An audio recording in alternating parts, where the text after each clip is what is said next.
நம்முடைய வாழ்க்கையில் என்ன நடக்கும் தெரியுமா? இன்னொரு அதிசயமான காரியம் நடக்கும். ஒரு பக்தன் சொல்கிறாரு, ஏசாயா 26:9 என் ஆத்துமா இரவிலே உம்மை வாஞ்சிக்கிறது, எனக்குள் இருக்கிற என் ஆவியால் அதிகாலையில் உம்மை தேடுகிறேன்.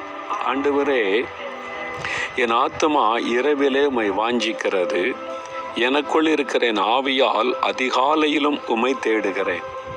ஆண்டவரோடு கூட என்ன நடந்த, ராத்திரி படுக்க போகும்போது, நீங்கள் உறங்க போகும்போது கூட உங்களுடைய இருதயத்தில் துதிப்பீங்க. ஆண்டவரே, இந்த நாள் முழுவதும் என் கூட இருந்தீங்க, இரவில் நான் நித்திரை பண்ண போகிறேன், என் கூட இருக்கிறீங்க.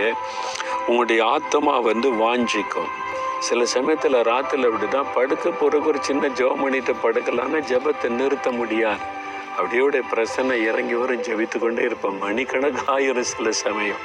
ஏன்னா அவருடைய பிரசன்னை அவ்வளோ இனிமையானது. ராத்திரியில் அதிகாலை எழும்பின உடனே, படிக்கல கண் விழித்த உடனே உங்களை அறியாமல் உங்களுடைய ஆவி தேவனை தேட ஆரம்பிக்கும். தேவனை துதிக்க ஆரம்பிப்பீங்க. தேவனை தேடும்.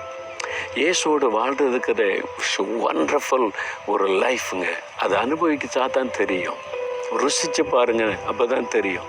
ராத்திரி படுக்க போனால் அவருடைய பிரசன்னம். காலையில் எழும்பின உடனே சிலர் கவலை, பாரம், இன்றைக்கி என்ன பண்ணாது,